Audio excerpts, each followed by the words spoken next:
श्री राघवेन्द्राय नमः।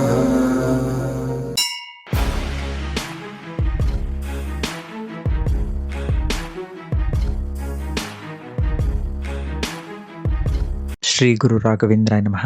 ಸ್ನೇಹಿತರೆ, ನಮ್ಮ ಗುರು ರಾಘವೇಂದ್ರ ಟಿವಿಯಲ್ಲಿ ಇವತ್ತು ಅತ್ಯಂತ ಪ್ರಮುಖವಾದ ಒಂದು ಮಾಹಿತಿಯನ್ನು ಹೊತ್ತು ತಂದಿದ್ದೇನೆ. ಈಗಾಗಲೇ ನಿಮಗೆ ತಿಳಿದಿರಬಹುದು, ಸಾಕಷ್ಟು ಜನರು ಒಂದು ಪ್ರಶ್ನೆಯನ್ನು ಕೇಳ್ತಾರೆ.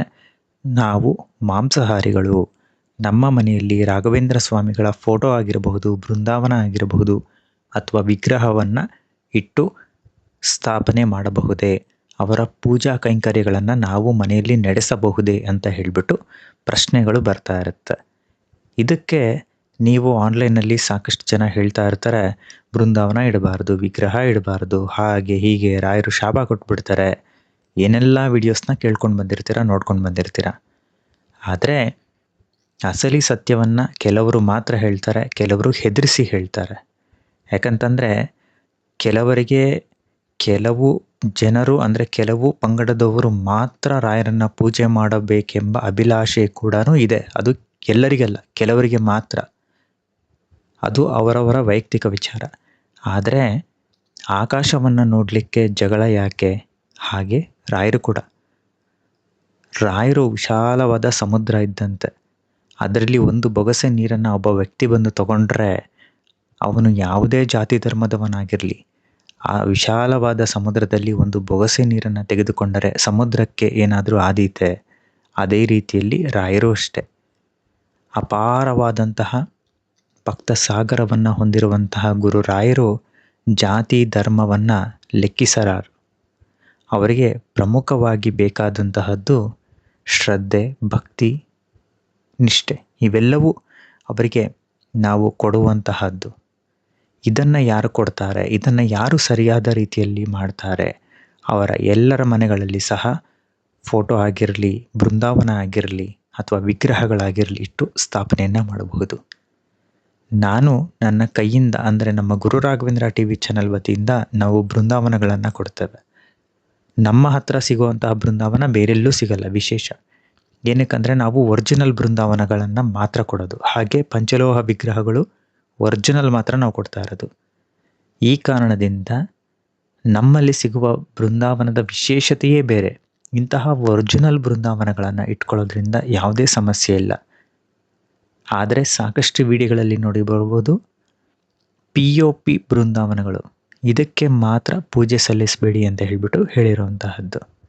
ಈ POP ಬೃಂದಾವನ ಏನಂತಂದರೆ, ಅದು ಕೆಮಿಕಲ್ ಮಿಶ್ರಿತ ಆಗಿದ್ದು, ಮತ್ತು ಅದಕ್ಕೆ ನೀರು ಹಾಕಿದರೆ ಅಥವಾ ಅಭಿಷೇಕ ಮಾಡಿದರೆ ಅದರ ಬಣ್ಣ ಸಹ ಮಾಸುತ್ತೆ. ಎಷ್ಟೋ ಜನಕ್ಕೆ ಒಂದು ತಪ್ಪು ತಿಳಿ ಹೇಳಿ ಇದೇ ರಾಯರ ಬೃಂದಾವನ ಅಂತ ಕೊಟ್ಟು ಮೋಸ ಮಾಡಿರೋ ಉದಾಹರಣೆಗಳು ಸಹ ಇದೆ. ಹಾಗೆ ಒಂದಿಷ್ಟು ಮೋಸ ಸಹ ಹೋಗಿದ್ದಾರೆ. ಆ ಕಾರಣದಿಂದ ಒರಿಜಿನಲ್ ಬೃಂದಾವನಗಳು ನಿಮಗೆ ಬೇಕಂತಂದರೆ ನಮ್ಮ ಸಂಪರ್ಕದ ಸಂಖ್ಯೆ ಕೆಳಗಿದೆ, ಅದಕ್ಕೆ ನೀವು ಸಂಪರ್ಕ ಮಾಡಬಹುದು. ಹಾಗೆ ಇನ್ನು ಕೇಳುವಂತಹದ್ದು, ನಾವು ಮಾಂಸಾಹಾರಿಗಳು ಇಡಬಹುದೇ? ಒಬ್ಬ ಮನುಷ್ಯ ಹುಟ್ಟುತ್ತಲೇ ಆ ವ್ಯಕ್ತಿ ಮಾಂಸಾಹಾರಿಯೂ ಅಲ್ಲ, ಸಸ್ಯಾಹಾರಿಯೂ ಅಲ್ಲ. ತನ್ನ ಪರಿಸರ, ತಾನು ಬೆಳೆದ ಪ್ರದೇಶ, ತಾನು ಬೆಳೆದ ಒಂದು ಒಡನಾಟ, ಸ್ನೇಹಿತರು, ಹಾಗೆ ಮನೆಯವರು, ಇದೆಲ್ಲವನ್ನು ಕೂಡ ಆತನಿಗೆ ಕಲಿಸುತ್ತೆ. ಎಷ್ಟೋ ಜನರಲ್ಲಿ ಒಂದು ಜನಿವಾರವನ್ನು ಹಾಕಿಕೊಂಡಿರುವ ಬ್ರಾಹ್ಮಣತ್ವವನ್ನು ಹೊಂದಿರುವಂತಹ ವ್ಯಕ್ತಿಗಳು ಇಂದು ಮಾಂಸಾಹಾರವನ್ನು ಸ್ವೀಕರಣೆ ಮಾಡಿದ್ದಾರೆ. ಅದೆಲ್ಲವೂ ತಪ್ಪು, ಆದರೆ ಮಾಡಿರೋದನ್ನು ನಾನೇ ಕಂಡಿದ್ದೇನೆ. ಹಾಗೆ ಇನ್ನೂ ಎಷ್ಟೋ ಮನೆಗಳಲ್ಲಿ ಅವರ ಒಂದು ಹುಟ್ಟುವ ಮೂಲ, ಅಂದರೆ ಅವರ ಒಂದು ತಂದೆ ತಾಯಿ ಎಲ್ಲರೂ ಮಾಂಸಾಹಾರ ತಿಂತಾರೆ ಮನೆಯಲ್ಲಿ. ಅವರ ಒಂದು ಸಣ್ಣ ವಯಸ್ಸಿನಿಂದ ತಿನ್ನೋ ಅಭ್ಯಾಸ ಇದ್ದರೂ ಕೂಡ ಅವರು ಯಾವುದೋ ಒಂದು ವೈಯಕ್ತಿಕ ವಿಚಾರವಾಗಿ, ನನಗೀಗ ಒಂದಷ್ಟು ಬದಲಾವಣೆ ಬೇಕು, ನಾನು ತಿನ್ನೋದಿಲ್ಲ, ನಾನು ರಾಯರನ್ನು ಆರಾಧನೆ ಮಾಡ್ತೇನೆ, ನಾನು ಸಸ್ಯಾಹಾರಿ ಆಗಿರುತ್ತೇನೆ ಅಂತ ಹೇಳ್ಕೊಂಡ್ರವರು ಕೂಡ ಇದ್ದಾರೆ. ಹೀಗೆ ಸಾಕಷ್ಟು ಬದಲಾವಣೆಗಳು ತರುತ್ತೆ. ಹಾಗಂತ ಮಾಂಸಾಹಾರಿಗಳು ರಾಘವೇಂದ್ರ ಸ್ವಾಮಿಗಳನ್ನು ಪೂಜೆ ಮಾಡಲೇಬಾರದೆ? ನಾನು ಆಗಲೇ ಹೇಳಿದ್ನಲ್ಲ, ಆಕಾಶವನ್ನು ನೋಡಲಿಕ್ಕೆ ಜಗಳ ಹೇಗೆ ಅಂತ. ಹಾಗೆ ಇದು ಮಾಂಸಾಹಾರಿಗಳು ಸಹ ರಾಘವೇಂದ್ರ ಸ್ವಾಮಿಗಳ ಒಂದು ಬೃಂದಾವನವನ್ನು ಮನೆಯಲ್ಲಿ ಇಟ್ಕೊಂಡಿದ್ದಾರೆ, ದೊಡ್ಡ ದೊಡ್ಡ ವಿಗ್ರಹಗಳನ್ನು ಇಟ್ಕೊಂಡಿದ್ದಾರೆ, ಪೂಜೆ ಮಾಡ್ತಿದ್ದಾರೆ. ರಾಯರು ಯಾರಿಗೂ ಶಾಪ ಕೊಟ್ಟಿಲ್ಲ. ಎಲ್ಲರೂ ಕೂಡ ರಾಯರ ಮಕ್ಕಳು ತಪ್ಪು ಮಾಡಿದಾಗ ತಂದೆ ತಾಯಿ ಏನಿದೆ ಅವರಿಗೆ ಶಾಪ ಹಾಕುವಂಥ ಕೆಲಸನ ಯಾವತ್ತೂ ಮಾಡಿಲ್ಲ. ಹಾಗೆ ರಾಯರು ಕೂಡ ತನ್ನ ಮಕ್ಕಳಿಗೆ ಯಾವತ್ತೂ ಕೂಡ ಶಾಪವನ್ನು ಹಾಕುವಂಥದ್ದಲ್ಲ. ಆದರೆ ಮಾಂಸಾಹಾರವನ್ನು ತಿಂದು ನೀವು ಮಡಿ ಮೈಲಿಗೆ ಇಲ್ಲದೆ ಅದನ್ನು ಮುಟ್ಟುವಂತಹದ್ದು, ಪೂಜಾ ಕೈಂಕರ್ಯಗಳಲ್ಲಿ ಭಾಗಿಯಾಗುವಂತಹದ್ದು, ಮಠಕ್ಕೆ ಹೋಗುವಂಥದ್ದು, ಈ ಥರ ತಪ್ಪುಗಳನ್ನು ಮಾಡಬಾರ್ದಷ್ಟೆ. ನೀವು ಮಾಂಸಾಹಾರಿಗಳು ಆಗಿದ್ದರೆ ಬುಧವಾರ ಏನಿದೆ, ಗುರುವಾರ, ಶುಕ್ರವಾರ ಈ 3 ದಿನ ಬಿಟ್ಬಿಡಿ ಕಂಟಿನ್ಯೂಸ್ ಆಗಿ. ಯಾಕಂದರೆ ಗುರುವಾರದ ಹಿಂದೆ ಮುಂದೆ ತಿನ್ನುವುದೇ ಬೇಡ ನೀವು. ನಿಮ್ಮ ಬೇರೆ ದಿನಗಳಲ್ಲಿ ನೀವೇನಿದೆ ನಿಮ್ಮ ಅಭ್ಯಾಸವನ್ನು ನೀವು ಇಟ್ಕೊಳ್ಳಿ. ನಂತರ ಏನಿದೆ, ನೀವು ಶುಚಿಯಾಗಿ ಶುಭ್ರತೆಯಿಂದ ಏನಿದೆ ಗುರುರಾಯರ ಒಂದು ಪೂಜಾ ಕೈಂಕರ್ಯದಲ್ಲಿ ಭಾಗಿಯಾಗಿ.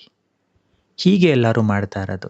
ಸುಮಾರು ನನಗೆ ತಿಳಿದ ಪ್ರಕಾರ ಕೋಟ್ಯಾಂತರ ಜನ ಹೀಗೆ ಇದನ್ನು ಪಾಲಿಸ್ಕೊಂಡು ಬರ್ತಾ ಇದ್ದಾರೆ. ಆದರೆ ಯಾರಿಗೂ ಏನೂ ಸಮಸ್ಯೆ ಆಗಿಲ್ಲ. ಮತ್ತು ನೀವು ಮಾಂಸಾಹಾರಿಗಳೇ ಅಲ್ಲ, ನಾನು ಸಸ್ಯಾಹಾರಿ ಅಂತಂದರೆ ಅದು ಸಂತೋಷದ ವಿಚಾರ. ಯಾಕಂತಂದರೆ ನಿಮ್ಮ ಒಂದು ವೈಯಕ್ತಿಕವಾದ ಆಹಾರದ ಬಗ್ಗೆ ನಾನು ಟೀಕೆಯನ್ನು ಮಾಡೋದಿಲ್ಲ. ಆ ಕಾರಣದಿಂದ ನಿಮ್ಮ ವೈಯಕ್ತಿಕ ಆಹಾರ ನಿಮ್ಮದಾಗಿರಲಿ. ಆದರೆ ಮಾಂಸಾಹಾರ ಸೇವನೆ ಮಾಡುವವರೆಲ್ಲ ರಾಯರನ್ನು ಪೂಜೆ ಮಾಡಿದರೆ ತಪ್ಪು ಅಂತ ಏನು ಅಪಪ್ರಚಾರಗಳನ್ನು ಕೆಲವರು ಮಾಡ್ತಿದ್ದಾರೆ, ಇದು ತಪ್ಪು ಅಂತ ಹೇಳಲಿಕ್ಕೆ ಈ ಒಂದು ವಿಡಿಯೋ ಸಂದೇಶ ನಾನು ಕೊಡ್ತಾ ಇದ್ದೇನೆ. ಇನ್ನು ಮಂತ್ರಾಲಯದಲ್ಲೇ ಆಗಿರಲಿ, ನೀವು ಹೋದಾಗ ರಾಯರ ಬೃಂದಾವನವನ್ನು ಖರೀದಿ ಮಾಡಬೇಕಂತ ಆಸೆ ಇರುತ್ತೆ. ಆದರೆ ನೀವು ಮಂತ್ರಾಲಯದಿಂದ ತರುವಂಥ ಬೃಂದಾವನಕ್ಕೂ ನಮ್ಮಲ್ಲಿರುವಂಥ ಬೃಂದಾವನಕ್ಕೂ ಅಜಗಜಾಂತರ ವ್ಯತ್ಯಾಸ ಇದೆ. ಯಾಕಂತಂದರೆ ಅಲ್ಲಿ ಸಿಗುವ 90% ಅಂಗಡಿಗಳಲ್ಲಿ, ಅಂದರೆ 99% ಎಲ್ಲ ಕಡೆ ಅಂಗಡಿಗಳಲ್ಲಿ ಸಿಗುವಂಥದ್ದೆಲ್ಲ ಒಂದು ನಕಲಿಯಾದಂತಹ ಬೃಂದಾವನ. ನಮ್ಮಲ್ಲಿ ಮಾತ್ರವೇ ಅಸಲಿ ಸಿಗುವಂಥದ್ದು. ನಿಮಗೆ ಬೇಕಂತಂದರೆ ಬೃಂದಾವನ ಅಂತ ಹೇಳ್ಬಿಟ್ಟು ಕೆಳಗಡೆ ನಂಬರ್ಗೆ ಮೆಸೇಜ್ ಮಾಡಿ, ನೀವು ವಾಟ್ಸಪ್ ಮಾಡಿ, ಆ ಡಿಫ್ರೆನ್ಸ್ ನೋಡಿ ವಿಡಿಯೋ ಕಳಿಸ್ತೀವಿ. ನಂತರ ಈ ರಾಯರ ಒಂದು ವಿಗ್ರಹವನ್ನು ಇಟ್ಕೊಂಡ್ರೆ ಮಾತ್ರ ಅನುಗ್ರಹ ಸಿಗುತ್ತಾ? ಹಾಗೆಲ್ಲ ಏನೂ ಇಲ್ಲ. ನೀವೆಲ್ಲ ರಾಯರ ಮಕ್ಕಳು. ತಂದೆಯನ್ನು ಕರೀಲಿಕ್ಕೆ, ತಂದೆ ನನ್ನ ಕಷ್ಟಗಳನ್ನು ಪರಿಹಾರ ಮಾಡು ಅಂತ ನೀವು ಎಲ್ಲೇ ಕೂತ್ಕೊಂಡು ಕೇಳಿದ್ರು ಕೂಡ, ನಿಮ್ಮ ಹತ್ರ ಏನಿಲ್ಲ ಅಂತಂದ್ರೂ ಕೂಡ, ಬರೀ ಕೈಯಲ್ಲಿ ನೀವು ಭಕ್ತಿಯಿಂದ ಅವರನ್ನು ಪ್ರಾರ್ಥನೆ ಮಾಡಿಕೊಂಡ್ರೂ ಕೂಡ ಅವರ ಅನುಗ್ರಹ ನಿಮಗೆ ನಿಶ್ಚಿತವಾಗಿ ಸಿಕ್ಕೇ ಸಿಗುತ್ತೆ. ಪಾಪ ಕರ್ಮಗಳು ಕಳೆದ ನಂತರ ಮನುಷ್ಯನಿಗೆ ಒಳ್ಳೆಯದ ಹಾಗೆ ಆಗುತ್ತೆ. ಈ ಭೂಮಿಗೆ ನಾವು ಹುಟ್ಟು ಬಂದಿದ್ದೇವೆ ಅಂತಂದರೆ ಜನ್ಮ ಜನ್ಮಾಂತರದ ಕರ್ಮಗಳೇನಿದೆ ಅದೆಲ್ಲವನ್ನು ಕೂಡ ಅನುಭವಿಸಿ ನಾವು ಪಕ್ವವಾಗಿ ಶುದ್ಧಿಯಾಗಿ ನಂತರ ಗುರುಗಳ ಅನುಗ್ರಹವನ್ನು ಖಂಡಿತ ಪಡಿಬಹುದು. ಕಷ್ಟಗಳು ಎಲ್ಲರಿಗೂ ಶಾಶ್ವತ ಅಲ್ಲ. ಆದರೆ ಸರಿಯಾದ ಸಮಯಕ್ಕೆ ಸರಿಯಾದ ರೀತಿಯಲ್ಲಿ ಆಲೋಚನೆ ಮಾಡಿ ನಿರ್ಧಾರಗಳನ್ನು ತೆಗೆದುಕೊಂಡು ನಂತರ ಜೀವನದಲ್ಲಿ ಪಕ್ವವಾಗಿ ಗುರುಗಳ ಅನುಗ್ರಹವನ್ನು ಸುಲಭ ರೀತಿಯಲ್ಲಿ ಪಡಿಬಹುದು. ನಿಮ್ಮ ಸಮಸ್ಯೆಗಳು ಪರಿಹಾರ ಆಗಲಿ, ಗುರು ರಾಯರು ನಿಮ್ಮ ಜೀವನದಲ್ಲಿ ಅನುಗ್ರಹವನ್ನು ಕೊಡಲಿ.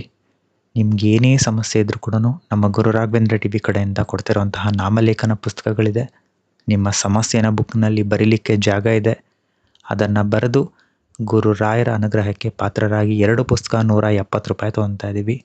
ಎಷ್ಟೆಷ್ಟೋ ಖರ್ಚು ಮಾಡ್ತಿರೋ ಜೀವನದಲ್ಲಿ ₹170 ಯಾವುದೂ ದೊಡ್ಡದಲ್ಲ. 2 ಪುಸ್ತಕಗಳನ್ನು ಖರೀದಿಸಿ ಹಿಂದೆ ಗುರು ರಾಯರ ನಾಮಲೇಖನವನ್ನು ಶುರು ಮಾಡಿ. ಗುರು ರಾಯರ ಅನುಗ್ರಹ ಸಂಪೂರ್ಣವಾಗಿ ನಿಮ್ಮ ಮೇಲೆ, ನಿಮ್ಮ ಕುಟುಂಬದ ಮೇಲೆ ಇರುತ್ತೆ. ರಾಯರ ಚಾನಲ್ ಮಾಡಿದ್ದೇವೆ. ಈಗಾಗಲೇ 27,000ಕ್ಕೂ ಅಧಿಕ ಜನ ಇದ್ದಾರೆ.